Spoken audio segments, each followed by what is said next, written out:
Good evening, ladies and gentlemen. I'm going to call to order this meeting of the Council of the Town of Oakville. We acknowledge that we're meeting on treaty lands of First Nations, and we appreciate the stewardship of these lands before us by the Mississaugas of the New Credit. And I would ask, I don't think we have any regrets this evening. We're all here with sunshiny faces. Are there any declarations of pecuniary interest? I don't see any. Maybe we could turn now to the national anthem, and I invite everyone to rise and join us in singing O Canada.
Thank you, everyone. Please be seated.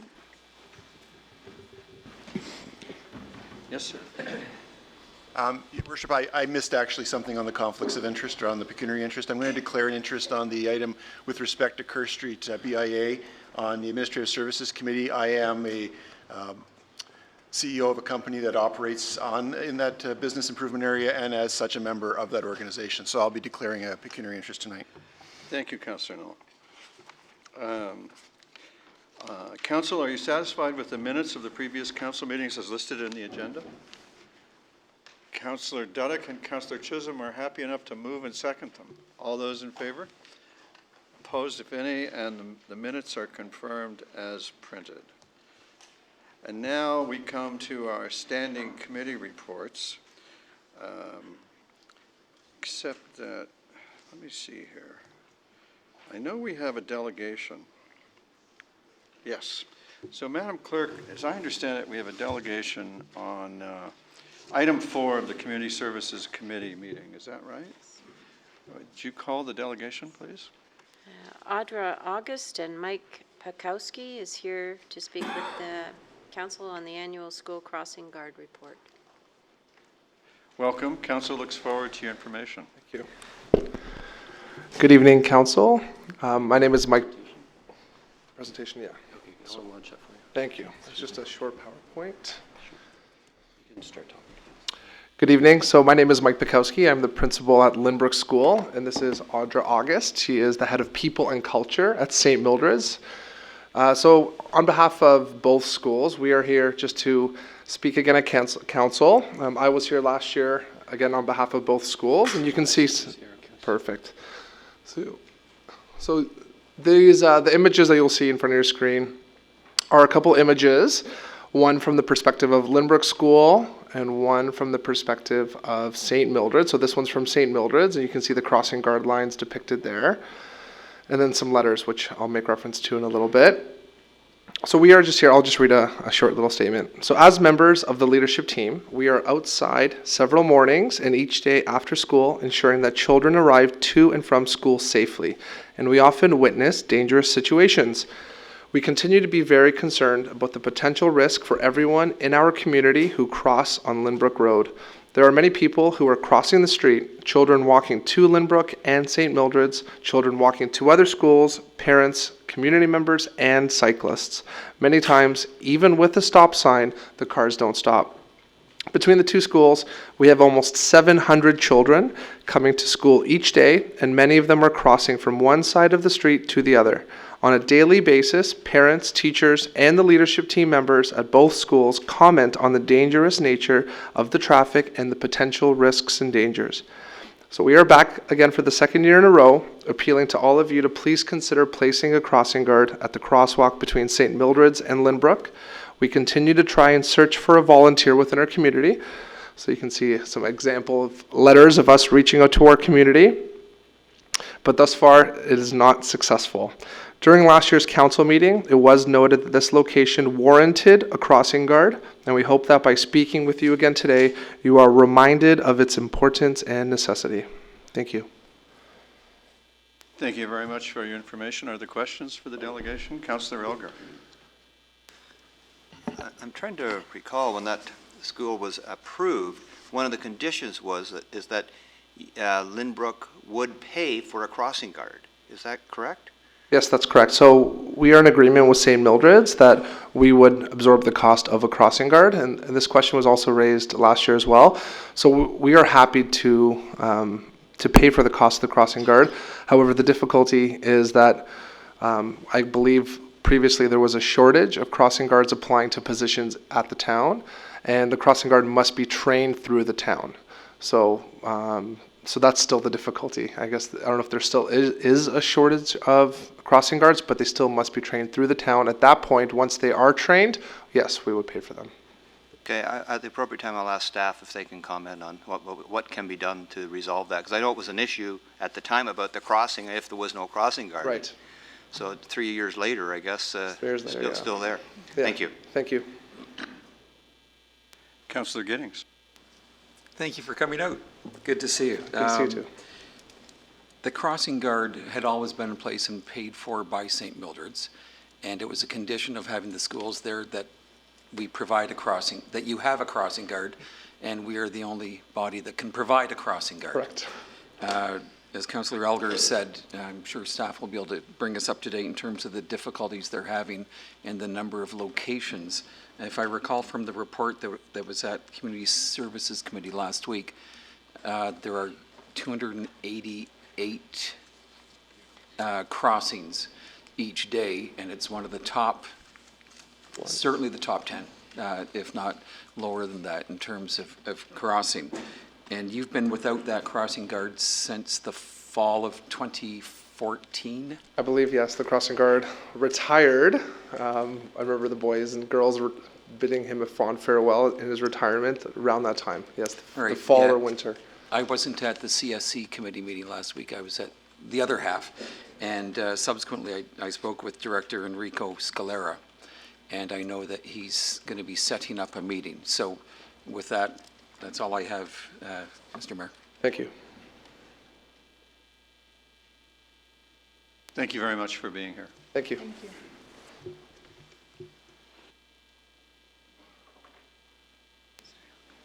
Councillor Elgar.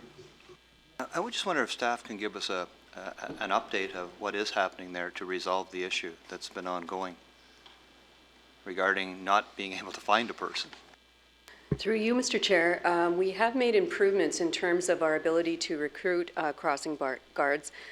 We enlisted the Public School Board and the Catholic School Board in actually helping us with recruitment and outreach, and we were able to get more candidates.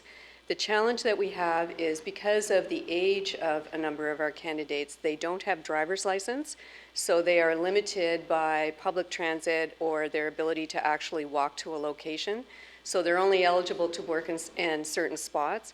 And we found in our last recruitment that we were able to get a number of candidates who were able to work in North Oakville, but none to additional ones to work in South Oakville. We would certainly encourage the meeting with the school. There are a number of options that we could look at. We could perhaps look at a different way of outreaching in partnership with the parents of the school. The second thing that we could actually look at is the busing arrangement. At the time that the busing arrangement was made, it was felt that there was going to be a number of transportation issues in the area. And as a result, all the buses are actually located towards Lynbrook, and then the students have to walk from Lynbrook across the street to St. Mildred's. So I think that the timing on reviewing that particular arrangement might be very timely and it might alleviate some of the challenges. And the other thing that we would like to take a look at is the possibility of perhaps an integrated pedestrian signal or an option similar to that that also might alleviate some of the problems. So, no, I really appreciate that. So is there a hope that, I realize like the school year's over now, but to get something in place? Like I think what I heard them say is that they could not hire their own crossing guard because it has to be through the town and town trained and everything. Is that- So the issue is they certainly could hire their own crossing guard from the standpoint of recruitment. However, we would expect that the crossing guard would go through our normal training program to ensure that they're fully familiar with all safety rules and compliance with legislation. Okay, but it sounds like you're also looking at maybe putting a crossing light in or crossing, a pedestrian crossing light. We're reviewing the location for all options to try and ensure that we can address the issues to the satisfaction of the school. Okay, no, I appreciate that, because I know it was a big issue at the very beginning, and I just don't want to hear of an accident where something does happen. That's what we don't want. Thank you. Councillor Chisholm. Thank you, Your Worship. My two daughters went to St. Mildred's, and I understand the challenge that they have with that street in the peak times. So we're clear here. What I just heard from you, Mrs. Bell, is St. Mildred's could do a recruitment and select candidates, possible candidates, and then be trained through our. That's something. I think that was different what I heard last time. But so. As long as they meet our criteria. So what I would suggest is if they have candidates, forward them to us. We would go through the screening process to make sure that they meet our criteria, and then we would train them. Okay. The representatives from St. Mildred's, you understand that process now? Is that what you always were under the impression? Okay, thank you. All righty then. Do we have a mover and seconder for the Community Services Committee report? Councillor Lischina, Councillor Hutchins? No?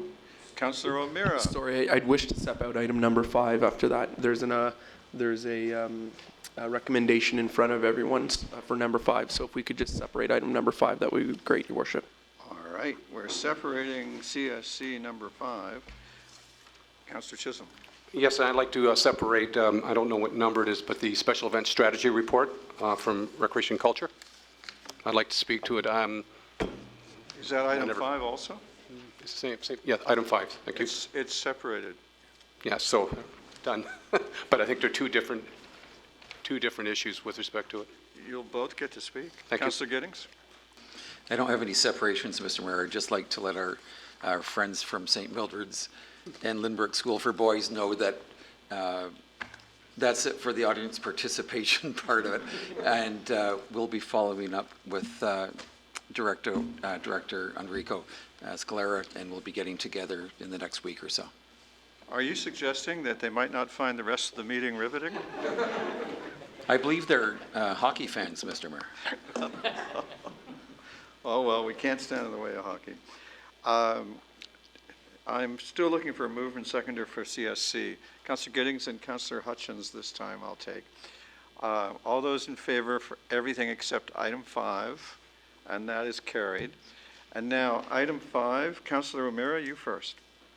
Thank you, Your Worship, and thank you, Council colleagues. As a member of ASC, I did not have a chance to participate in the dialogue at CSC on this matter, but I did sit down with Commissioner Bell and with Ms. Duvall and go over the event strategy. And during that conversation, I think the importance of community-based, neighborhood-based events and having it be accessible was an important part to me, at least, and I think that was echoed by staff as well. So working with staff, we came up with a recommendation here as well, that staff be directed to explore the creation of a community development grant of up to $5,000 for local community groups to access to promote the hosting of local neighborhood community events and report back to Council on the implications. And that recommendation is seconded by Councillor Lischina. And of course, that would all be premised upon the 2018 budget consultations as well. But I think it moves us in a good direction to try and get more of our neighborhoods and our streets out and involved with their neighbors. And if they want to have a road closure, or if they want to have a barbecue in a little park or something, that financial obstacles aren't there to that. So I'd be asking for your support in that amendment as well tonight. Thank you. All righty, then, any other speakers? Councillor Chisholm? Thank you, Worship. With respect to the special event strategy, I want to commend the staff on an excellent report coming forward to Community Services last week. With the understanding that reading that report, it was a very good operational strategy report, and at this point in time, we do have two operations within the town looking at special events as part of their portfolios, and I think there's an opportunity here to make a friendly amendment to bring these opportunities together and a better service delivery for the town with special events. I'm a firm believer that special events is no longer a function of the town, but rather it's becoming a bigger issue, and it's becoming almost a unit in itself with all the staff requirements throughout the town. So I would like to make a friendly amendment, and I don't know if it's the appropriate time, Your Worship, or do I wait for under the agenda of staff reports? Well, help us help you. Tell us what you want to do. Okay. That the staff be directed to prepare a report for council outlining the linkages and opportunities for collaboration between the event strategy and the visitor attraction goals and related initiatives of Visit Oakville. That sounds like something that we might want to do as a request for report when we get to that part of the agenda. Thanks for bringing that up. Thank you. And Councillor O'Meara, you're adding item number 4 to item number 5. The recommendations would be as printed in the report, plus your additional clause. Is that right? That's correct, Your Worship. So, is there all those in favor of adding the direction by Councillor O'Meara and Councillor Lischina? Could Councillor Knoll? I had a question. Well, then, please ask it. Thank you. First of all, I want to start by also congratulating the staff on the special event strategy. I appreciate all of the time that they took to do this and the input that they took, including the amount of time that they spent with me listening to my moaning and groaning about some of the hurdles as a regular special event operator. So I really appreciate that. I look forward to seeing this implemented. With respect to the proposal being put forward by Councillor O'Meara tonight, I want to understand this better. Is he suggesting $5,000 in addition to the current subsidies that are already available, or is this to increase that budget by $5,000? Because there's already a pot available that's divvied up annually to offset costs for special event organizers. So are you simply suggesting we increase the amount that's already there? No, this amount would be specifically for smaller local neighborhood events. It would not be accessible to, say, a marathon or large events that can access that pool. Right now, we're packaging all events in Oakville under one umbrella. And clearly, the Children's Festival and the Oakville Horticultural Society having a barbecue are not the same events. So they're going to be competing with a number of events. So this pool would be, and also there would be in the recommendation a definition of what we're trying to do in terms of local neighborhood and community development. But it's more for street parties. A group of residents on a road want to get together and close the road off, and it would be for the permitting and the road closure, which can cost a few $100 for a group of residents in the neighborhood. Yeah, I hear you. I've been through that, and I appreciate that, and I have no problem with the exploring of this. But can I ask through you, Your Worship, to the Commissioner, just for clarification, that the current subsidy program does not cover that now? Would this be an opportunity to actually expand the umbrella, as is being suggested? Through you, Mr. Chair, it's not part of the fee waiver program that we already have in place and have had in place for some time. This is an additional pot of money, which is for very small amounts just to help community groups get started. We recognize that one of the best ways for neighbors to get to know each other is through a local event. And certainly we've seen a proliferation in terms of local events that are just a street with neighbors saying, let's have a barbecue and close off the road and those kinds of things. So it's to encourage that kind of community development and community building. Well, Your Worship, that's very near and dear to my heart, so I enthusiastically will be supporting that suggestion tonight. Thank you. Thank you, Councillor Noel. Let 1,000 street parties bloom. Councillor Adams. Sort of a similar question. On page 73 of the report, it talks about an enhancement incentive, and I'm just trying to differentiate between the existing staff directions in terms of what they're planning to come forward with, how this might get integrated with that, and does it all make sense the way it's being suggested? Or are you going to come back with more definition around it for us? Yes, And I through think you, that's where Mr. we're Mayor. going, but- The recommended enhancements are quite different from what is being proposed by Councillor O'Meara. The enhancements are for all the groups that are currently eligible for the fee waiver, but it is a bit of a step up that acknowledges any efforts that events may take to align with council's objectives. So, as an example, any initiatives that support sustainability, environmental sustainability, and the simple example is when you have a picnic or an event, things like cardboard or wooden cutlery is more expensive than the plastic kind. So when groups have limited budgets, they'll try to extend their dollars, but this would be if they can demonstrate that they put things in place such as the environmental initiatives that would support council's objectives, and then this would give them a little bit of a bump up. Okay, And so we're suggesting for that we pilot that for 2 years and see what the uptake is and see what the result is. Okay, so as part of the staff recommendation, you're going to come back with more details around how that'll work, Absolutely. right? Okay, including the proposal that's here before us to support the smaller local communities. Yes, And I think maybe that's perhaps what is missing out of the proposal by Councillor O'Meara is more definition around the term local community groups, because we've got big local community groups as well as small local community groups. And I think what the Councillor, councillors, all this really does, the only operational part of this is a direction to report back to council. but I'm and trying to target what they're And the reporting back. key on, that's word all. in his request, I think, is neighborhood community events, which scales it. So I'll support it. We had a neighborhood community event just yesterday with 1,300 people, so I, want to know whether that's in or out. But I hear you. We all congratulate you on the vital success you've had with community engagement. So with any luck, we'll encourage everyone else to have the same success. Is anyone in favor of this? Anyone opposed? It's approved, Councillor O'Meara and Councillor Lischena.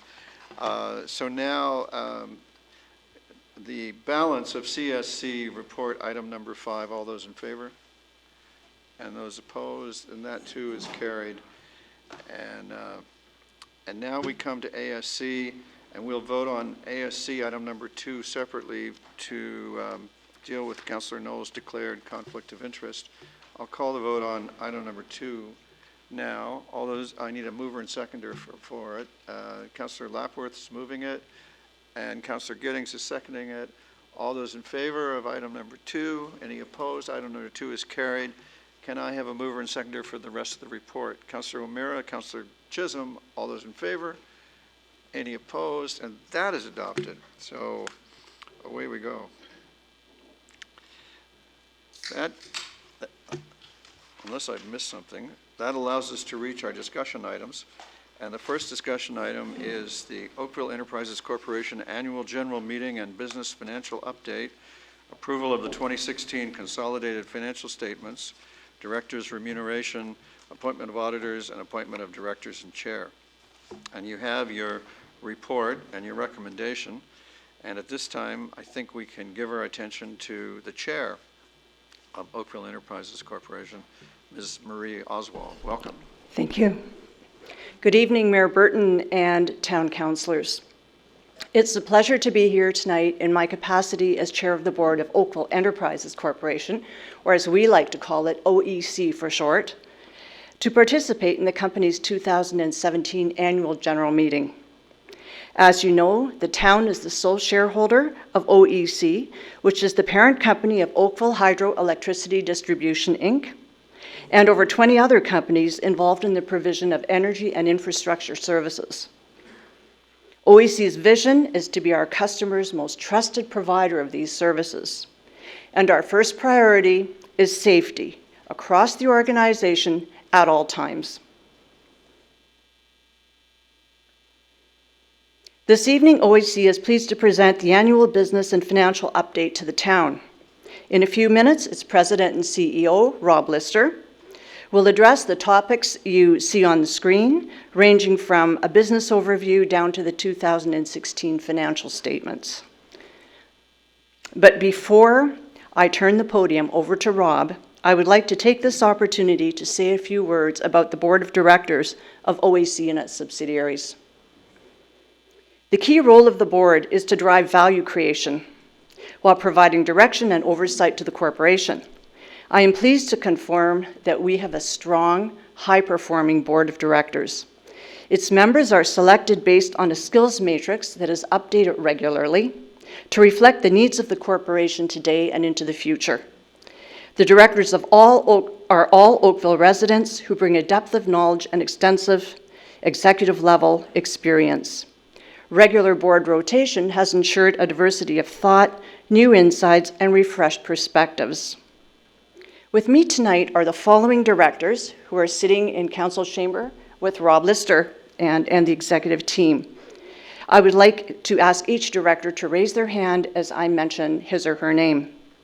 Heather Angel, Cliff Inskip, John Mitchell, Helen Palmer, and Mike Russell.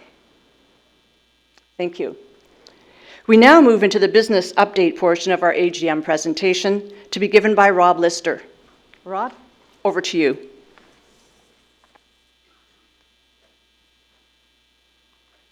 Thank you, Madam Chair. Good evening, Mayor Burton, members of council. Once again, we're very happy to be here for our annual general meeting and our general update on Oakville Enterprises and Oakville Hydro. I would like to introduce my management team that are with me this evening. Mary Caputi, Vice President of Innovation and Growth. Mike Brown, Chief Operating Officer of Oakville Hydro.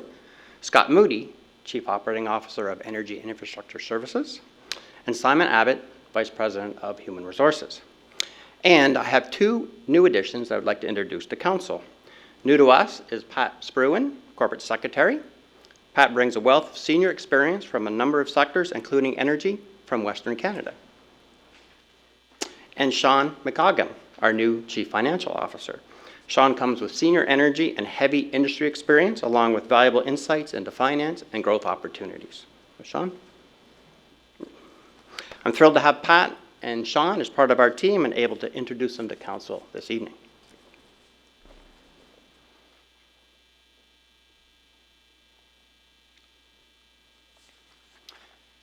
This slide summarizes our 4 lines of business and the businesses we operate within each line. Electricity distribution is Oakville Hydro, the local distribution company. In infrastructure services, we have Elcon, PVS, GTEL, UTS, Huron Geomatics, and PlanView. The services provided in this line of business include utility locates, engineering solutions, asset management, aerial mapping, and underground construction. In our energy services line of business, we predominantly provide metering services and a platform for energy solutions for customers. The generation line of business includes our rooftop and ground mount solar assets, the gas plant operation at the Halton Waste Management Facility, our run-of-the-river generation plant on Lake Kagawan, as well as our GeoExchange business providing conditioned heating and cooling to large buildings.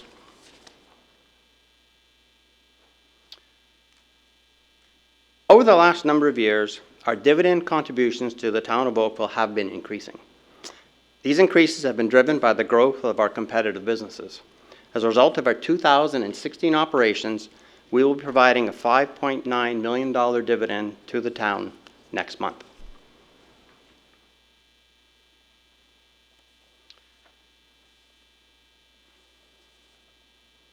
On the safety front, We continue to drive the safety culture.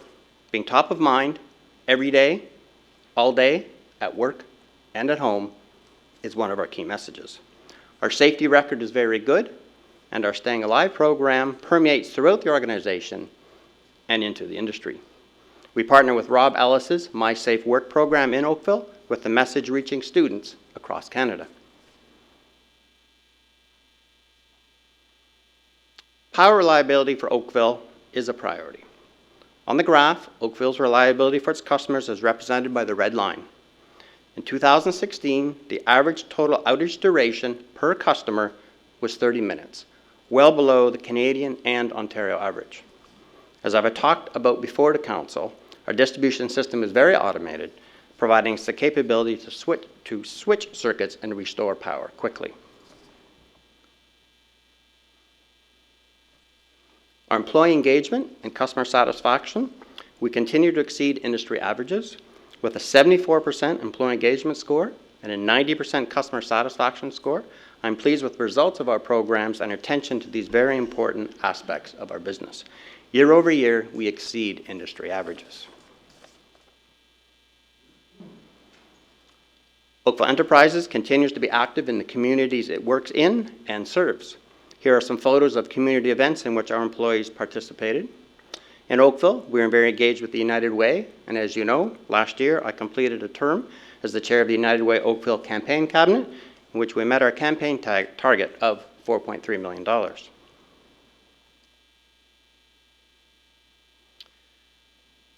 There's been a lot of change on the electricity bills.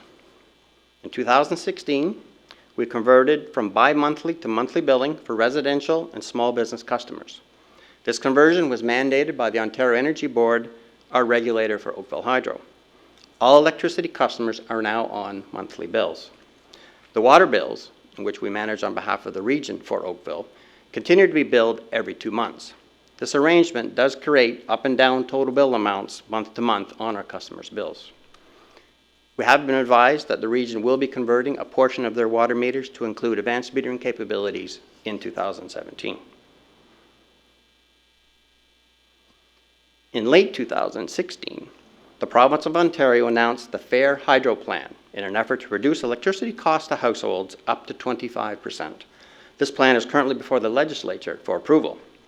To date, customers have begun to see rate decreases. On January 1st, residential customers began receiving an 8% credit on their total electricity bill, equivalent to the provincial portion of the HST. A typical Oakville resident's bill decreased from about $150 a month to $139 per month. On May 1st, the province reduced its time of use electricity pricing for on, off, and mid-peak. This resulted in an average additional decrease of 9% to an average bill of about $127 per month. The province is planning to make further reductions to electricity pricing and regulatory charges for July 2017. For the business community, the province has expanded its eligibility for the Industrial Conservation Initiative to customers with over 1,000 kilowatts of demand and certain qualifying manufacturing facilities. This initiative enables businesses to pay a lower global adjustment if they can reduce their peak demand. In addition, the Ontario Electricity Support Plan charge was removed from the bills effective May 1st, and there will be additional reductions in regulatory charges, for example, a reduction in the rural rate assistance charge taking effect in July.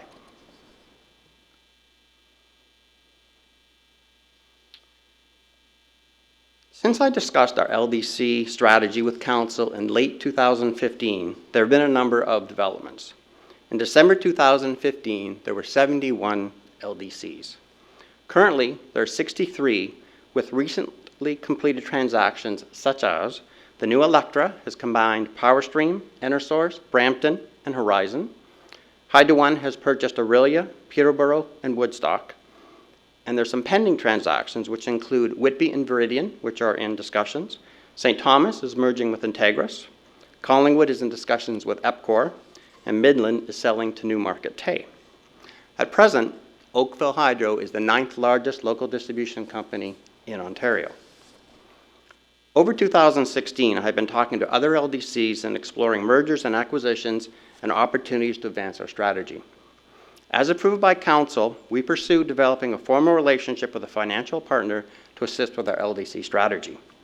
Over the year, the provincial government has lessened the profile of LDC consolidation, and fewer municipalities and LDCs have been engaging in consolidation discussions. We have held off on securing a financial partner and are monitoring the current activity in the province. As circumstances change or there are significant developments, I will update Council accordingly. A component of our strategy that we've been continuing to progress with is the participation in the Grid Smart City Cooperative. The cooperative now consists of 13 medium-sized LDCs. Our focus is to achieve efficiencies of scale and scope through collaboration and to provide the benefits to our electricity customers. The 13 Grid Smart City LDCs represent over 637,000 customers. Most of the participating LDCs are in the extended Golden Horseshoe with Kingston and Essex on the outer reaches. Comparing our 637,000 customer base to Hydro One, Electra, and Toronto Hydro, we are the fourth largest grouping of customers. We currently have active initiatives in the areas of supply chain, back office administration, new technology, cybersecurity, communications and customer education, human resources, and performance management. I have a Grid Smart City brochure that provides more information that I will provide to the CAO's office for distribution to Council. On the conservation front, Oakville is doing quite well. Over the last 5 years, Oakville has conserved over 90 gigawatt hours of energy. This amount of energy is equivalent to supplying 10,000 homes. The town has saved 5.5 gigawatt hours and will be eligible for $1.1 million of provincial incentives with the completion of the LED conversion program. And finally, a summary of our 2016 financial results. Our revenues increased over $50 million from 2015. Excluding the energy component, we had a 23% increase in revenue. Our net income increased from $6.5 million to $13.4 million, and our total assets climbed to $411 million. And as I mentioned, our dividend payment to the town will be $5.9 million. And that concludes my presentation, Mr. Mayor. Thank you. Thank you very much. Councillor Knoll has a question. Thank you, Your Worship, and thank you again for the good news story. A couple of quick questions for you. Of the 63 LDCs in May of 2017, how many are still publicly owned? Absolutely, almost all of them. There are a few. Fortis owns a few, and there are some organizations that will own 10% of a few of them, but predominantly they're still municipally owned. Oh, really? Municipally owned. Oh, I thought there had been. I thought there were more consolidation than that. No. Okay. Hydro One, of course, is mixed blend of right. The province and private. Okay. You reported 74% employee engagement, which is obviously above and acknowledged above the provincial average. What measures are you taking to narrow the gap between 74 and, or was it 76? 74? Whatever it was. What are you doing to narrow the gap between that and 100%?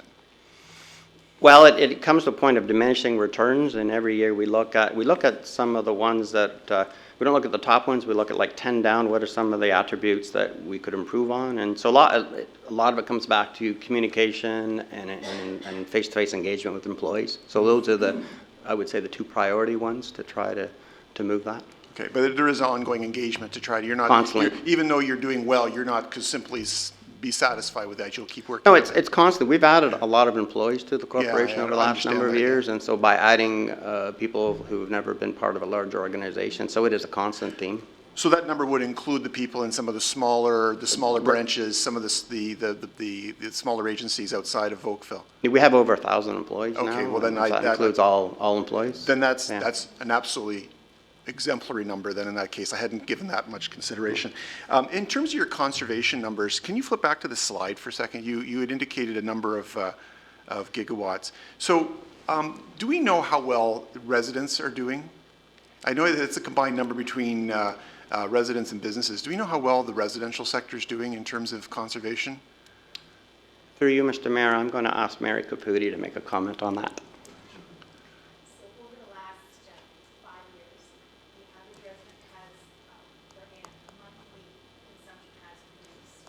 So it used to be 1,000 kilowatt hours, was the average, and now it's moved down to 700 kilowatt hours, which is the average. The 25% reduction. And what do we predominantly attribute that to? Well, two things. One is the conservation initiatives that are in place, and the other one is the changing behaviors because of the on-peak and off-peak at mid-peak. So people have changed their energy use behaviors, and they're using more of their consumption at the nighttime, and they do electricity. So I guess in summary then, I mean, this clearly demonstrates that the conservation efforts, the public relations campaigns, all these things are truly working and making a major impact on that aspect of energy production and energy distribution. Absolutely. Okay, thank you. Thank you, Your Worship. Thank you, Councillor Knoll. Councillor Lischina? Thank you, Mr. Lister, for your presentation. In the recommendations for us tonight, one of them is the appointment of auditors for the Oakville Enterprises Corporation, and you've used KPMG. How long have they been your auditors? Through you, Mr. Mayor, KPMG's been with us for about 10 years. And are you using them because the town is also audited by KPMG as? That wouldn't be the reason. KPMG's been a good auditor for us. Our Finance and Audit Committee is regular reviews at what point in time we should be rotating our auditors. They're in that process right now. KPMG does come to the file with a lot of LDC utility experience in Ontario, and so there are some advantages. I understand that, but sometimes you have to make sure yes, that you have so a fresh eye. So do you use a different partner in the company? There's partner rotation, and we've had 3 partners in those last in those last 10 years. Have been 3 audit partners. Councillor Giddings? Yeah, thank you. Through you, Mr. Mayor. Mr. Lister, question in terms of, you mentioned fewer LDC merger discussions. And is your sense that that will pick up again, or is it just a lull as the market equals out? It's heavily influenced by the dynamics at Queen's Park. And right now, on the energy file, the government prefers to avoid the energy file. And so I would anticipate that prior to the provincial election, there will not be an increase in the discussion. Post-provincial election, possibly. Stay tuned. All right. The 90 gigawatts, further to Councillor Knoll.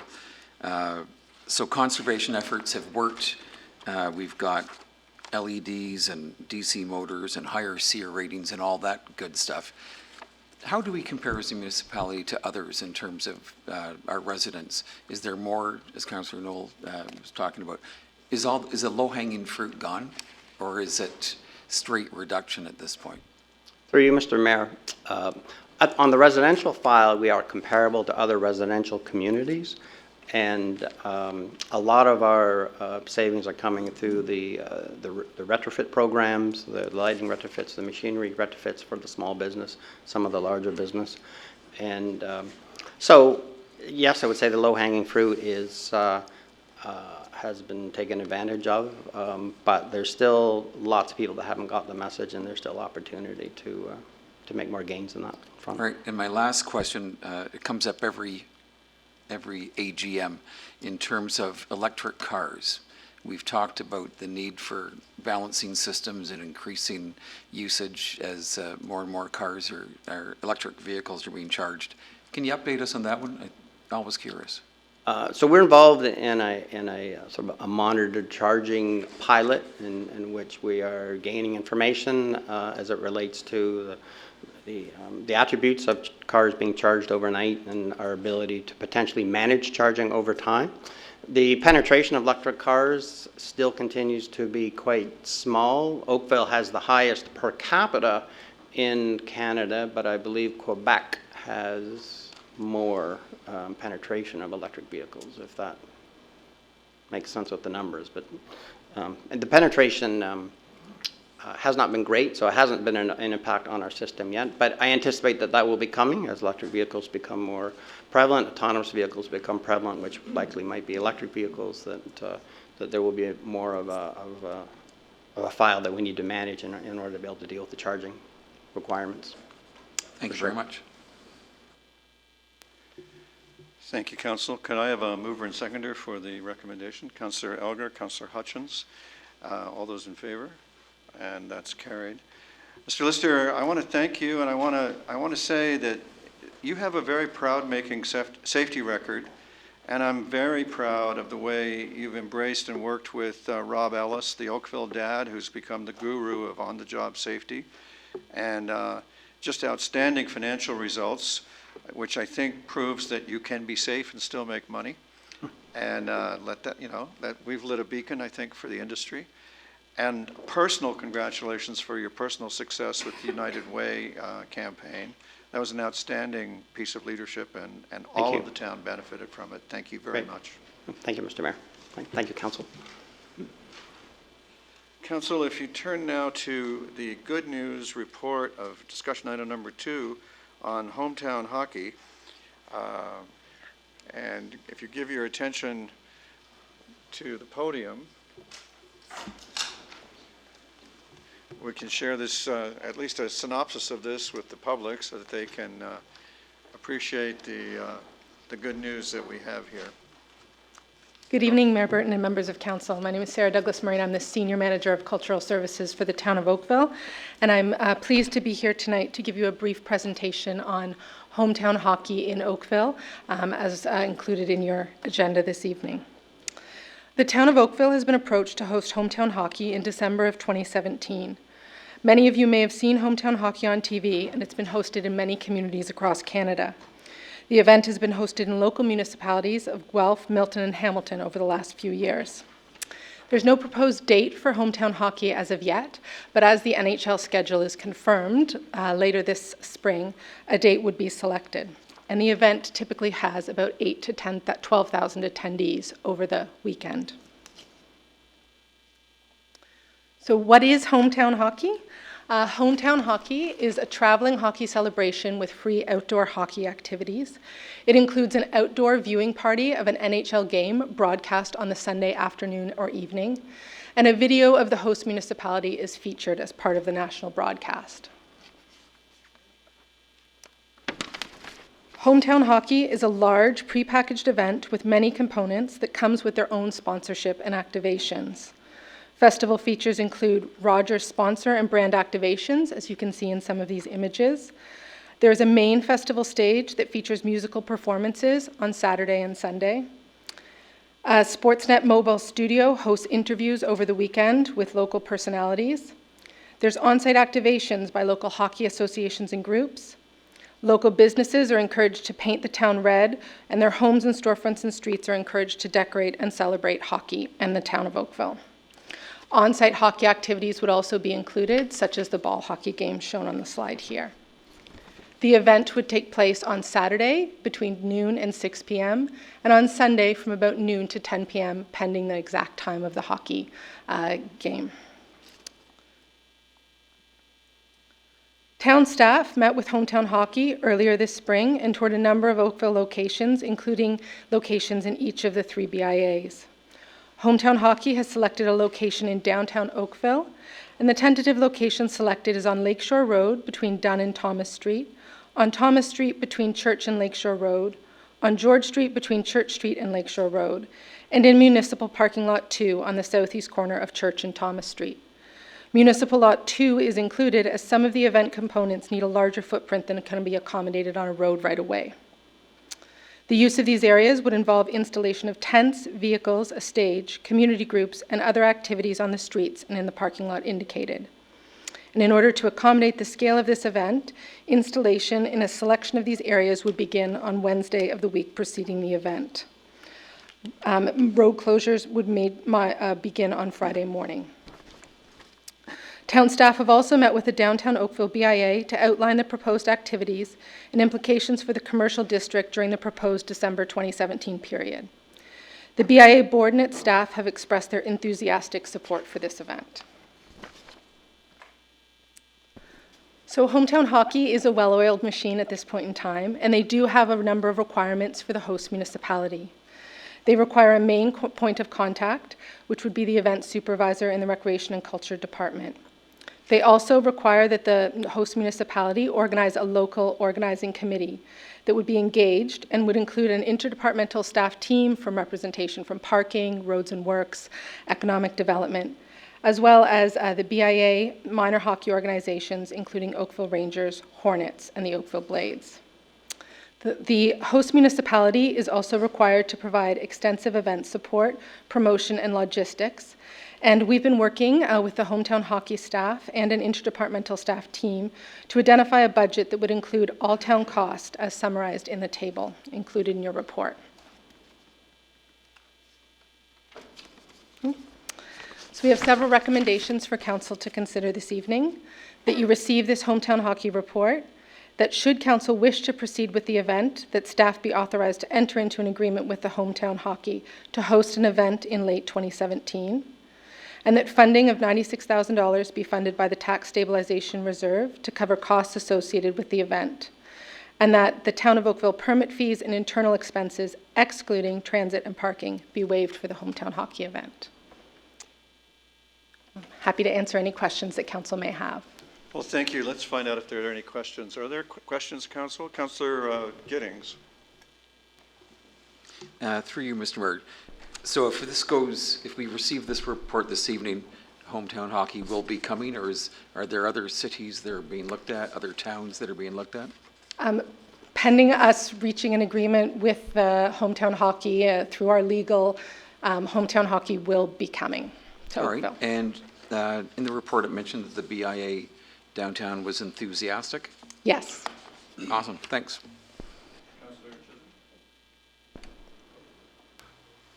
Kind of mixed feelings on this one, but I'm a little perplexed. I'm reading your special event strategy report, and just a question, and I'm just going to read from the report. As event services has surpassed its capacity to deliver events as well as support services with existing resources, staff recommends that no additional events be undertaken at this time. And now you're coming forward with another event, so I'm a little confused in where we're going with this. In anticipation of some of the additional events that are happening this year for the sesquicentennial, we have been approved a 6-month contract for an event planner who will assist for 2017 specifically.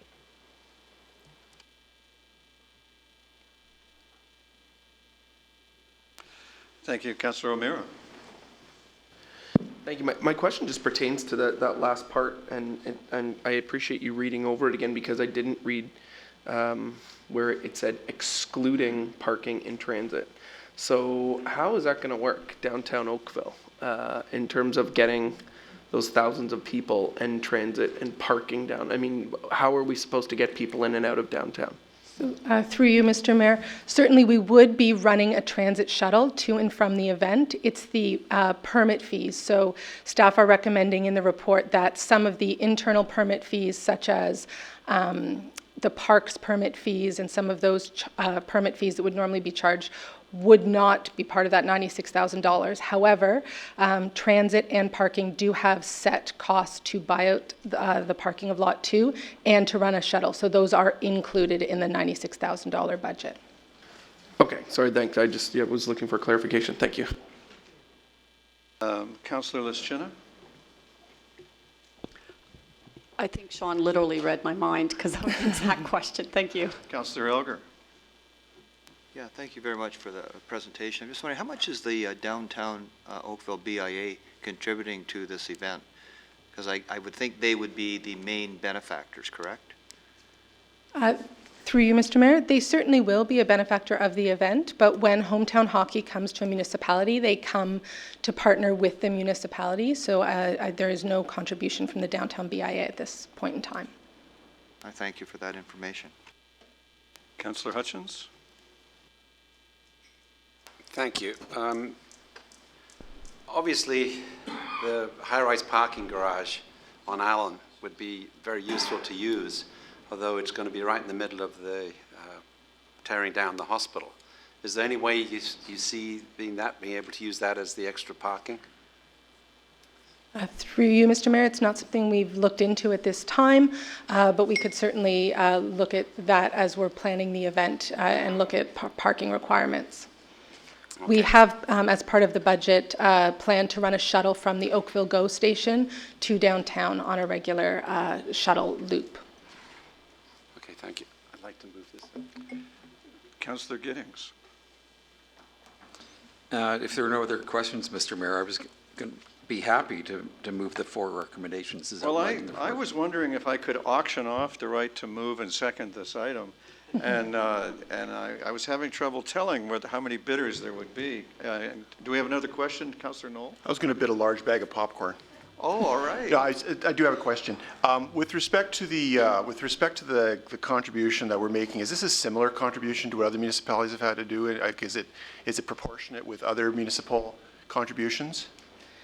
We've spoken to many of our counterparts in other municipalities, depending on the location, internal chargebacks, whether things like transit shuttles are needed, there is a variation in costs, but the type of services that we would be providing are the same as would be expected in other municipalities. Hometown Hockey is very thorough in giving us this red book that outlines all of our responsibilities, and they are standard from municipality to municipality. Okay, so I guess that's the more important reason. This is pretty much the standard. The circus comes to town, this is what they expect, and that's all there is to it, kind of thing. Yes. Okay. In terms of other municipalities that have done this, have you been in touch with other municipalities to talk about their experiences? And if so, can you relate any? Give us your best success stories and your worst fears, I guess, from those conversations. Because I mean, there's always an upside and a downside. So, and how have you mitigated those? Sorry for the open-ended question. I just want to be conscious of spending $100,000. Make sure we're doing it eyes wide open. So through you, Mr. Mayor, we actually did, in anticipation of knowing this might be coming forward, attend the Hometown Hockey event in Guelph this year. And it was very well attended by their community and certainly attributed to a very active downtown that day.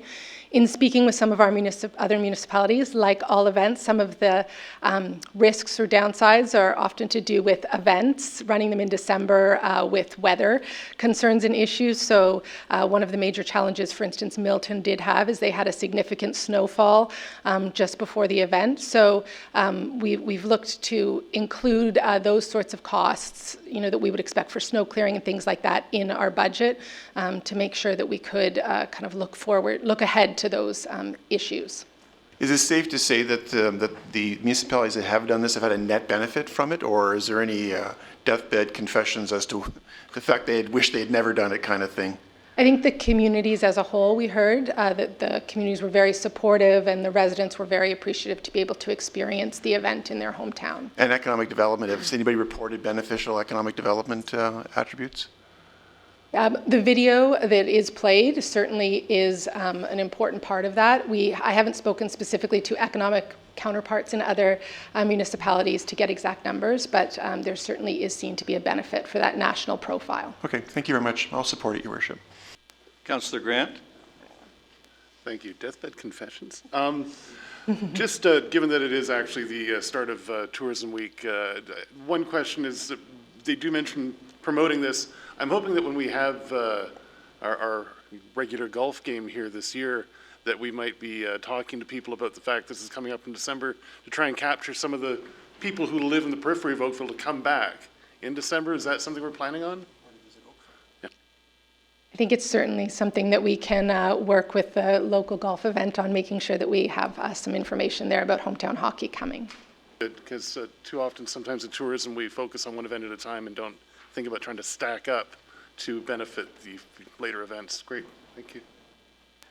Sarah, I wonder if you'd like to mention that there is an extra meaning to the word hometown in this particular case when we consider who the host of Hometown Hockey is. Could you perhaps share with everybody? Yes, absolutely. It is our understanding that Ron McLean, who's an Oakville resident, is very excited to have Hometown Hockey in his hometown for the December 2017 broadcast. So we're hoping that that also means that it'll be an extra special Hometown Hockey. All right, so now can I get people to bid against each other to move and second this report? Councillor Giddings and Councillor Hutchins wanted to be the mover and seconders, I gather. All right, all those in favor? Any opposed? I thought we'd like this in the end. Thank you very much. That is carried. Thank you. Now to not as much fun, the third discussion item, the flood management and mitigation report from our commissioners. And I don't imagine all three of you are going to talk at once. Who wants to? So we're going to start with Commissioner Bell.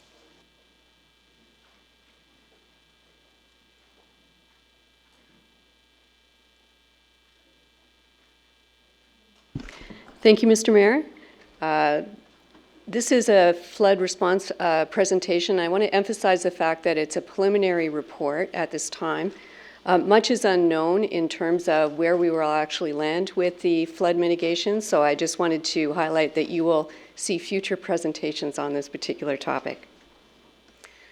Key facts. Actually, one of the things I wanted to highlight was that from January to March of 2017, we did not actually see any evidence of concerns with respect to rainfall and lake levels, that things were slightly higher than normal, but certainly within the range. Things began to change in early April, and Environment Canada has reported that from March 1st to May 28th, the rainfall was 267 millimeters.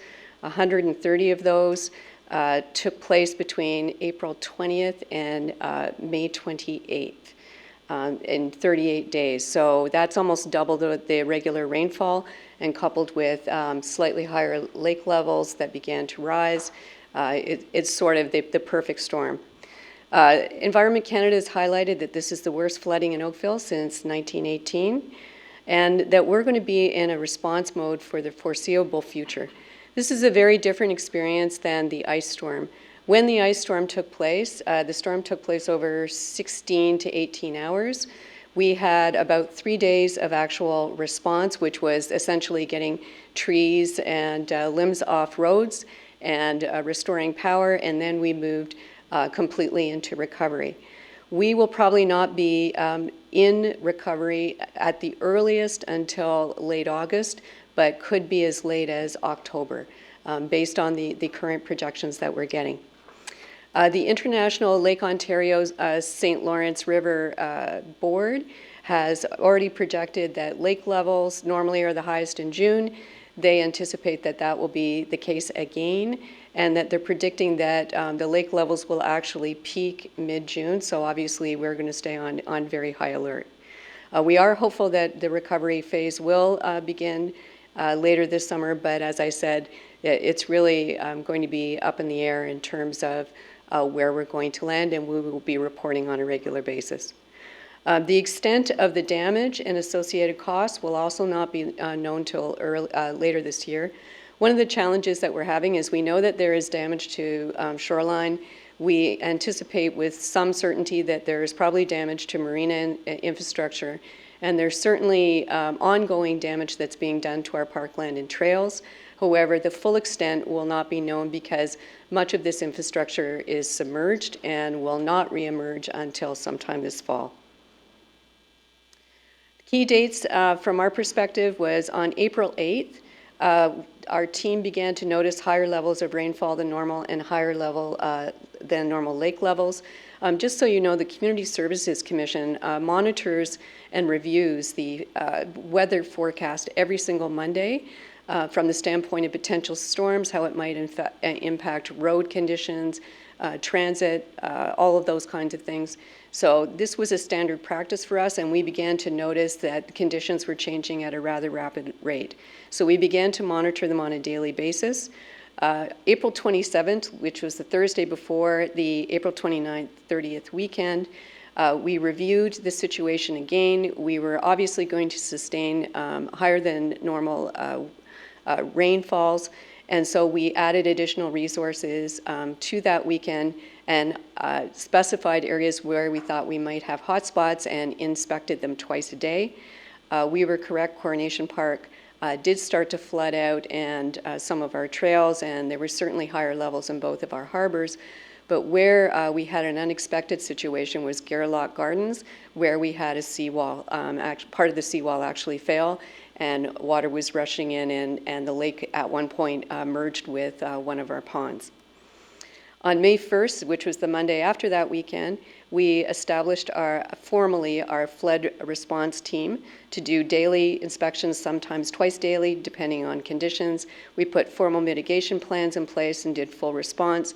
But we also anticipated that depending on how long this flooding might go, that we might be eligible for provincial recovery funding. So what we did starting on May 1st was we have separate ledgers. We are actually tracking all of our costs separately so that we would be able to easily report to the province should we be eligible for provincial recovery funding. And just as an interesting note, the average range for the lake levels has gone between 1.65 and about 1.72 meters above normal, but we did have a peak on May 19th of 1.8. I just wanted to give you a little bit of background on the data that we're actually using to monitor this situation on a daily basis. From an external standpoint, we get daily briefings from the International Lake Ontario St. Lawrence River Board, which oversees the management and mitigation of the lake levels. We get daily briefings from Emergency Ontario through our emergency management team. We get daily reports on flood watches and reports from both Conservation Halton and the Credit Valley Conservation Authorities. We review the Environment Canada Ontario Marine reports on a daily basis. We also look at roads, actually gets a Mateo daily weather report, and on those weather reports, which arrive at exactly 1 o'clock every afternoon, we review 17 categories and conditions in terms of where we are at, as well as local Weather Channel reports as well. And also, in case you were wondering how we always know what the lake levels are, we get hourly reports on Department of Fisheries and Oceans, tides, currents, and the water level, which comes out of Burlington. So today it's currently 1.71. Internally, one of the things that we immediately began to do in the first week of May as well is we looked at the data that we had that we could use to start to do two things. One is to map potential flooding situations and also to determine where the trends were and what was actually happening with the flooding. So this is an example here of several scenarios that we mapped. This one, in this case, is 1.92, which is the highest level that Environment Canada has predicted that the flood levels could potentially go to. And what this highlights here is where the flooding would expand under a 1.92 scenario. And what our team then did was we looked at what the flooding pattern was and what was in that actual path. We were looking specifically for private property or additional public areas that could potentially be damaged. And this is the same thing for Bronte, but we did it for the whole lakefront. This is just two examples. The other thing that we did is we imported information from Service Oakville ACR system. So we took all of the service calls that include water, flooding, culvert, catch basin references in the call, and we imported it into GIS and actually mapped all of the calls. So this is actually a subset of a dashboard that we have that's real time. So as part of the dashboard, we know how many calls that we've received in total on any of these categories from May 1st. And then it gets refreshed on an hourly basis. So we know how many calls that we got in the last hour. And then what happens is when we actually look at this particular map, the ones that came in the last hour have a red designation. So you can see if there's any emerging situations that have happened in the last hour where residents have been our eyes and ears and they are alerting us to potential problems. This is Coronation Park at one of our lower moments. As you're probably aware, our lakefront parkland has been under severe flooding. One of the challenges that we've had is ensuring public safety. We originally put up caution tape. People thought that that was a guideline and moved it past and actually just walked into the parks anyway. There's a number of storm watchers who love watching the surf, so In they went, but it's actually quite dangerous. So we've actually moved to a couple of things. One is to put up steel fencing so that people literally cannot get in, as much as I know they would love to see the surf. And we also engage the support of the local residents associations, who have been absolutely fantastic in disseminating information and messages out to their members, and they've been absolutely wonderful. And we also disseminated information out to the Association of Oakville Harbor stakeholders and the broader boating community as well, to alert people to any sort of trails or issues in our harbor areas. The second issue that we ran into was problems with debris.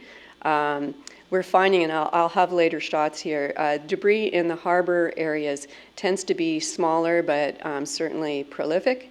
What we're finding in our parklands is that we are having huge trees being dumped in, large stones, and all manner of garbage, and we're having to remove this. We actually have a dedicated team now, and that's all they do is remove debris, but they do it with the under the guidelines of the Ministry of Environment, because we don't know where the debris has come from, and if it's come from an area where there may be bacteria or any number of things.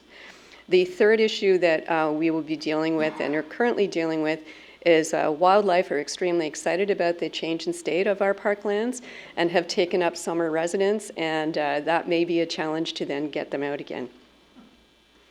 This is just to give you an example of some of the challenges around walkways around Ercless Estate.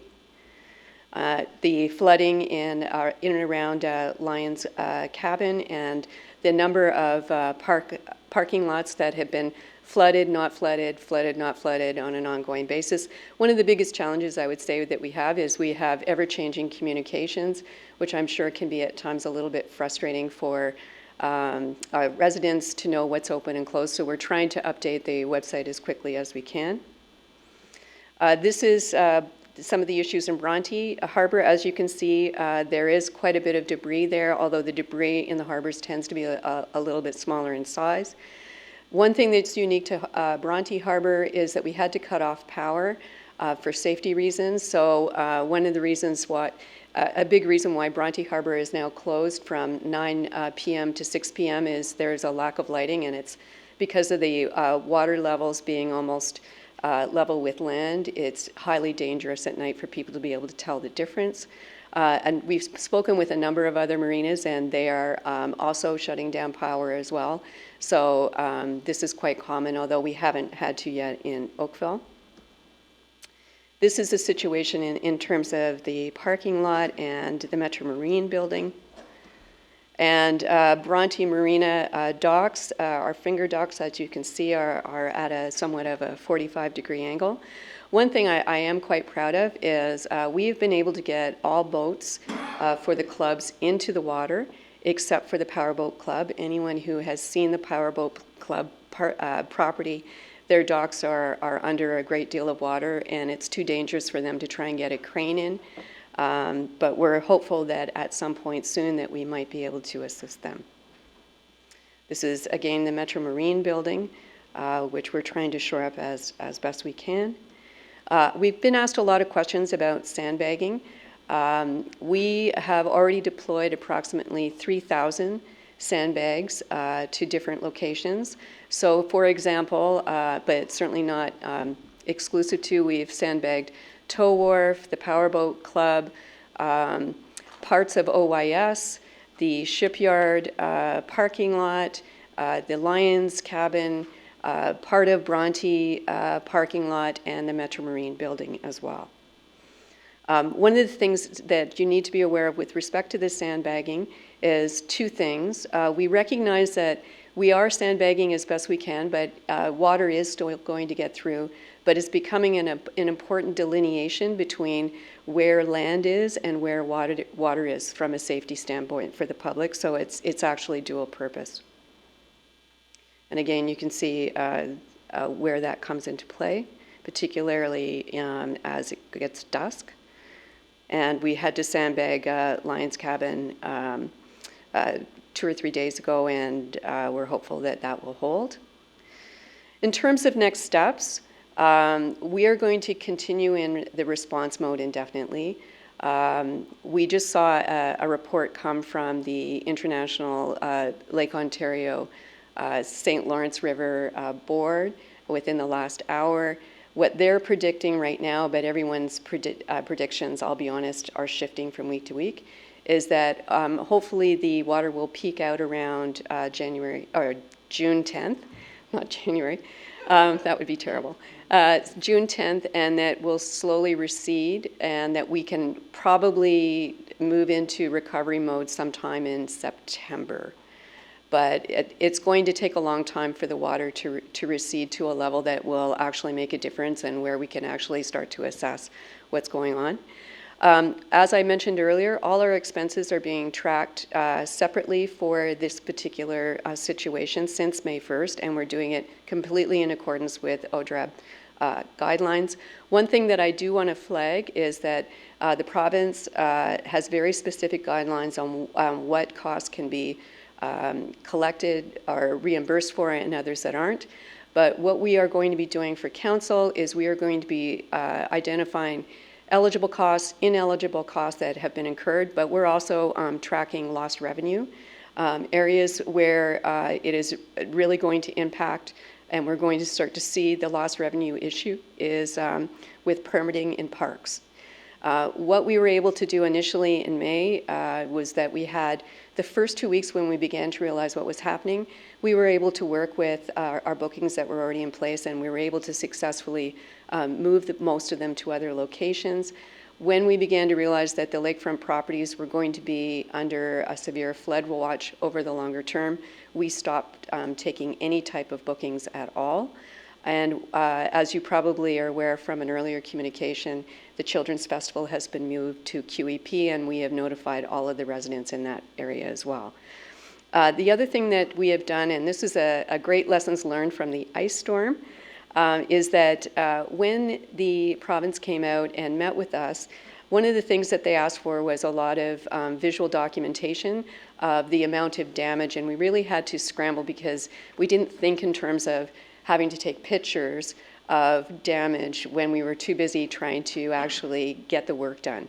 This time around, we've been a lot smarter about it, and we actually have a formal photo library that has been established, and we're taking regular updates of the flooding as we see changes so that we are very well prepared should we be in a situation where the province would come out and actually do a tour. Luckily, City News has also been very interested in what's happening in Oakville along with the Weather Channel, so there's also video from both of those channels that we would be able to access as well. I should acknowledge that we have already been in contact with the Ministry of Municipal Affairs and Housing. There is a particular clause, the 1.2, in the guidelines around municipal recovery assistance program that speaks to the fact that you are supposed to notify within 120 days of the incident taking place. The challenge that we have is the incident never stops taking place, and we're not sure how they're going to calculate the 120 days. So we've been in contact with them. We know that the city of Mississauga has been in contact with them as well, and there are some other municipalities who are also expressing concerns about their ability to both determine what the 120-day notice period would be, but more importantly, what will be known about costs in the 120 days. So what we did was we calculated from April 20th, and that would land us in August 18th. And if you look at where we think we're going to land in terms of recovery and understanding of what costs might be incurred, we may not know a lot. So one of the questions that we're asking them is, would they be willing in the short term to accept estimates? There is a threshold that Oakville has to meet, which is $5.4 million before we will be considered for recovery, so for reimbursement. So we are following that extremely closely. And as we have been doing for the last month, we will be doing ongoing communications with council, with the public, with our residents associations who have been such great partners, with AOHS and the boating community, and we will continue to work with our event organizers in the event that weather conditions change and we are able to do something else. The one last thing that I did want to mention is Canada Day. We have been working very closely with the Bronte BIA. We have already done a restructuring of their site plan for Canada Day so that we are mitigating some of the potential areas where we could have a problem, but we are monitoring that park and surrounding area extremely closely right now. Questions? Is there a backup location for Canada Day? We're hoping to make it work in Bronte. Well, let's start at the end. Councillor O'Meara. Thank you very much, Commissioner Bell. I spent most of my day Saturday watching the unique ways of having sail paths at our boat clubs without actually being on the water. So that was very interesting. And both the Bronte Yacht Club and the Powerboat Club and OYS all had nothing but incredible things to say about the work that you and Chris Mark have done in terms of liaising and communicating with them. So I was a bit humbled by the way that they were overwhelmingly praising the way that the town staff has responded to their needs and their requests at any given time. So kudos to you guys for that. And it was a very proud moment to be there and be told that, because I didn't know what I was going into. So I appreciate that.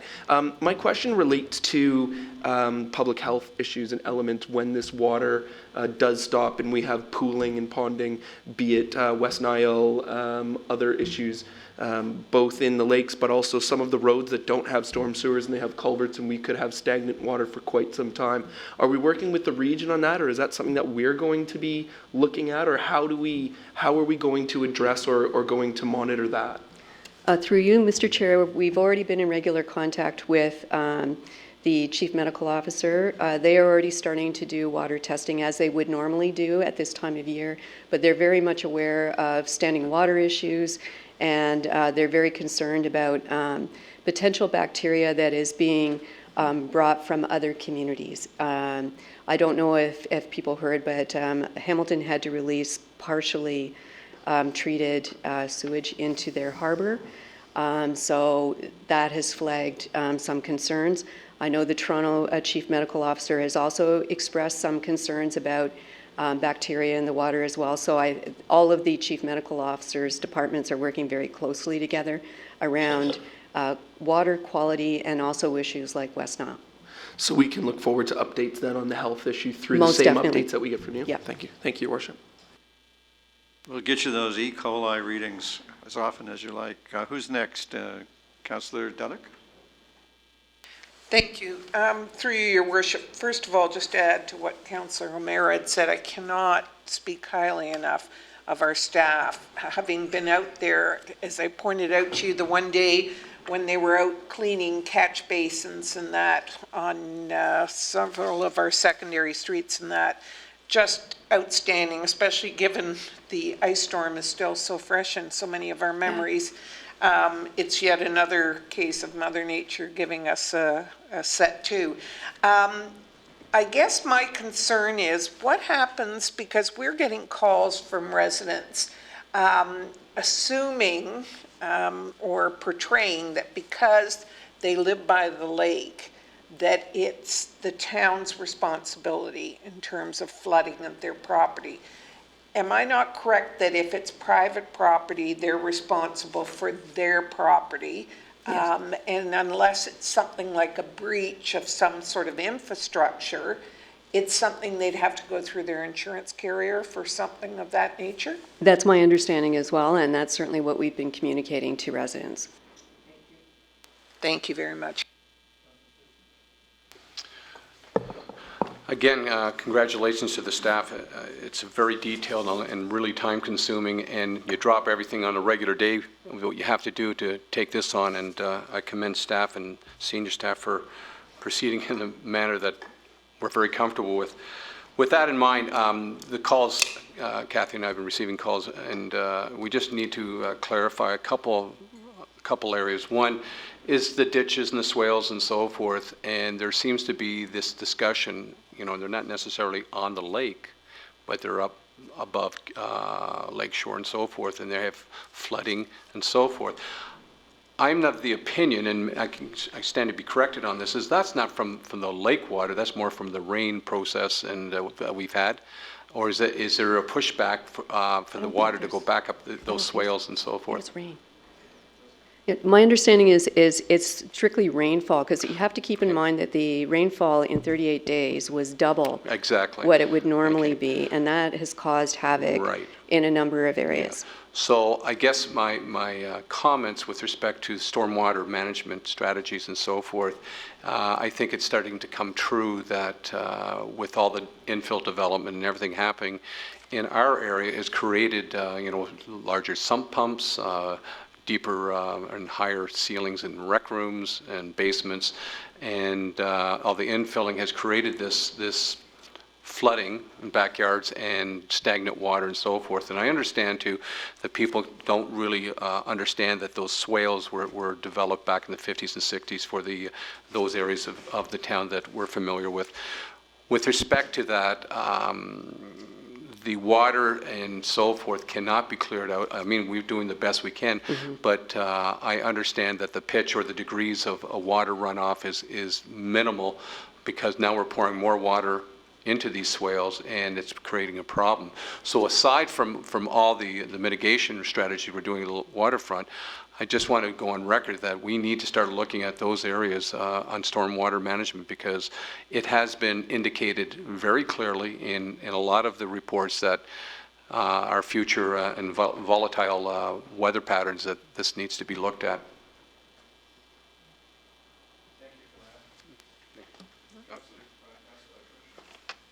I was just going to add that the stormwater master plan that's underway right now is looking at particularly the areas in the south which don't have a long-standing stormwater management practices. But we're not just looking at the past events, we're actually modeling future events to understand most of the implications of climate change. So that's definitely part of the stormwater master plan exercise. Thanks, Shane. Well done. Thank you. Through you, Mr. Mayor. I think you mentioned we're going to peak at 1.8 meters, or we're close to that now. Through you, Mr. Chair, we peaked at 1.8 on May 19th. We have actually modeled for 1.92, and we can certainly model for higher levels if we need to, but based on all of the data that we've received so far, the prediction at the highest level that experts think we're going to go, and they don't actually know if we're going to do that, is 1.92. And that's calm water. Yes. When the wind's blowing out of the east, that 1.8 or 1.92 it would go much higher. Become it could go over 2. Or 3. Yeah. Which is part of the problem. What would you like to see residents doing other than respecting yellow tape and fences? Would it help if they assisted in cleaning out catch basins that are around their property or on their property? Does it help? Okay, through you, Mr. Chair. Apparently it doesn't help. No, what actually would be the most beneficial, to be quite honest, is if residents are seeing any change in conditions, that they call Service Oakville immediately. Simply because we are tracking all those calls, and we have live feeds, and we will see immediately if there's changes. That's probably the absolute best thing that they could do, and to also support us in saying to their neighbors, please do not go into the parks. It's really dangerous. All right, and further to Councillor Duddick's question, I think all of the councillors in the south are getting those calls from people that may be on streams, rivers, or lake water. If it's private property, it's their responsibility. If it's the gravel shoreline, the rock, the breakwaters, whatever, and we have no idea at this point whether the province or any other level of government is going to step in to help us, or to what degree. And on the private side, they're on their own. Through you, Mr. Chair, they are responsible if it's their private property. One thing I did want to mention, our finance team and our legal team are reviewing all of our land lease license agreements, because we do have situations where the federal government owns land, it's leased to the region, for example, and we maintain it. So what is our degree of responsibility with respect to restoration, those kinds of things? And we have a number of situations like that along the waterfront, so our team is in the process right now of reviewing all of those agreements so that we're really clear on which areas we are ultimately responsible for in terms of restoration. Thank you. Yes, thank you very much. Going up to 1.92 with an eastern wind, probably 2.5 feet. Talking about these are estimates based on experts, but they didn't see this coming in the first place, did they? Through you, Mr. Chair, when we looked at all of the forecasts going forward for 2017, at no point in time did we actually see any forecast that would suggest the type of flooding that we are experiencing. If we had, we would have immediately come to council and flagged that we were going to have to take mitigation measures very quickly. So in effect, best guesses at the present time, given hopefully not too many eastern winds or storms, and if it does a lot more raining, as April last 38 days, then all these estimates could go out the window.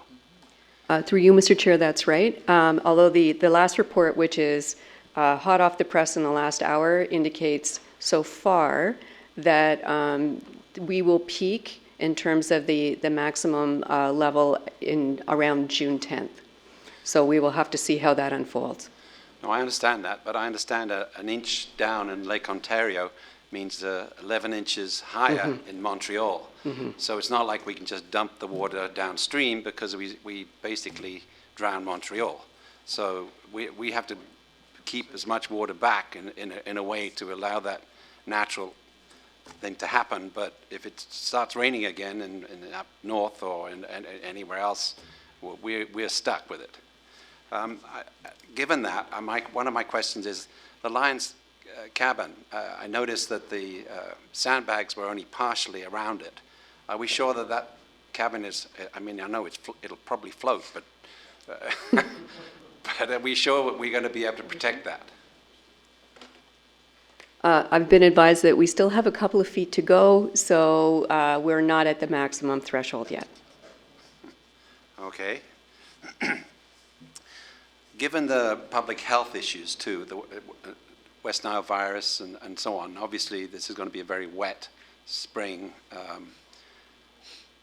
Are we putting out more announcements to the public about this, what to do with this if they find standing water and so on? Can we increase the number to them so that they know what to do? I mean, we all have email lists that we can send this out to as well to disseminate that information. Through you, Mr. Chair, the way that we would actually cascade that information is that the first communication would come from the Chief Medical Officer, and then it would cascade through our departments and then to our residents associations, because their information would also give all of the precautions that residents should be taking with respect to their personal health. Yeah, I was looking more from the point of view of frequency. Well, we're going to be working closely with the Chief Medical Officer, and we can certainly raise the concern around frequency of communications depending on how the situation actually unfolds. Okay, we also have problems with debris everywhere. Obviously, you've got a special team clearing up on the town property. If people are in the private property also want to clear up the shorelines and things, are we going to try and have extra collections through the region for that debris? I mean, is there any thought about getting more trucks down so that people can clean up or have special days for cleanup? Through you, Mr. Chair, are you referring to debris on private property or volunteers who want to help clean up debris? Whatever. I mean, debris is debris. They pick it up off the shoreline, they bring it out, and they want to dump it on the side of the road with broken leaves and, or broken limbs of trees and so on. Much like what happened with the ice storm. So through you, Mr. Chair, I would recommend at this point in time that we not encourage residents to pick up debris because we don't know where the debris has come from, and what we are doing is following health and safety standards with respect to the removal of the debris, and we're following MOE guidelines. Okay, thank you. Well, let's see, how much business do we have over here? Councillor Adams. Just have a really quick question. You had a map showing call-ins relating to floods, and you had surprisingly a fair number of them that were north of the QEW. Were those related to basements, or are those related to marina issues? The ones north of the QEW were more culvert catch basin areas, and I don't think we had any basement flooding. Okay, thanks. All righty then. Can we have a mover and second to receive the report and the information? Councillor Hutchins, Councillor O'Meara, all in favor? Carried. Thank you. Council, I would like to turn our attention now to the proposal by Councillors Duddick and Giddings in consideration of the preservation of heritage properties under our new business. And this item will be voted on at the June 26th meeting, and I hope that you can give your feedback to your colleagues on this if you see any opportunity for changes or improvement. And I would also now turn to Councillor Chisholm for his request for report. I gather it sounded like you might have you may have it written out. Yes, great. If you could pass it up to the clerk.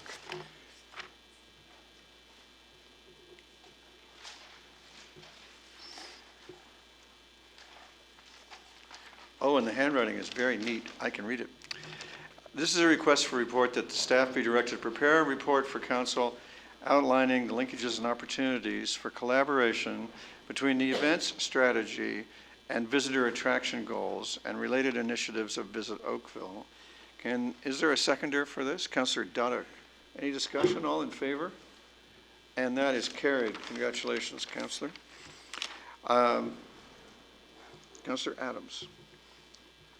So I want to take you back under the new business. I have a congratulatory note. I just want to congratulate the committee for the second annual Northeast Oakville Fair, who ran their fair yesterday. It was a fabulous day. We had a councillor next to me here, Councillor Lischina, who did a Sundance all last week, and it turned out just perfect. So she's getting her career ready to be a Sundance instructor. Anybody who needs lessons, she's the person. But Rashad Nazir, Christine Langevin, and Maureen Taylor-Organi, along with the two of us, and thank you to the Mayor for your office's support as well. We really appreciated the help of Rebecca Cotter, who's with us tonight as well, in holding our hands all the way through the event process to get us up and running and organized. We had a number of platinum sponsors, Dave & Buster's, Bucksburn Veterinary Hospital, and Vitale Design and Build, who provided support to us. It was a great day. We had 1,200 to 1,300 people, we think, come through during the day. The food truck sold out, and a lot of fun was had by all. So thank you very much to everybody. We have two members of council here who also supported us. So we've got people in the room here who supported Film.ca, helped out, and Audio Man next door here also helped. So we had a lot of support from around the table. So thank you to everybody else as well. So I just have two questions. Was it worth it? Oh, it was well worth it. We had a lot of fun. You can see the sunburn on my face is proof of how much fun we had. Actually, you still look pretty pale to me. Second question, will there be a third one? Well, we're working on that now. All right, Councillor Lischina. I was very pleased to see Councillor Adams join the Zumba line. He did an excellent job. There might be some tape out there. I'm glad to hear there was so much good fun there. I noticed on the Weather Network that the forecast for summer is warmer and wetter. So, Councillor Lischina, your Sundance we may all need to learn your Sundance. So with that, I would ask for a mover and seconder for the bylaws as printed. Oh. I'm still asking for that, but I'm also hunting for something else. Here we go. This should make everybody who's concerned about tourism extra happy. We had a bunch of notices about tourism. Hometown hockey is going to be good for tourism. And we have a proclamation. This is Oakville Tourism Week, May 28th to June 3rd. Whereas the purpose of Oakville Tourism Week is to raise the profile of tourism in Oakville, promote area attractions and events, facilitate tourism partnerships and economic development, and encourage residents to stay home and explore Oakville this summer. And whereas the tourism industry attracts approximately 1.4 million business and leisure visitors with expenditures of $88 million annually and contributes to the vitality of the community, quality of life, amenities, and employment generation. And whereas Oakville has been recognized as a truly special and charming destination with small town ambience combined with unique cosmopolitan products, services, and natural beauty on a beautiful waterfront location with perhaps a little extra water at this time, I now, therefore, do hereby proclaim this Oakville Tourism Week and encourage businesses, organizations, and residents to take a tour of your town and join us in a salute to the tourism industry. And now, did we have a mover and seconder for the bylaws? Councillor Knoll and Councillor Grant, thank you very much. As printed, all in favor? Opposed, if any? The bylaws are adopted. That completes our agenda and ends the meeting. It's been terrific working with you. Thank you for your time and attention, and we'll see you again.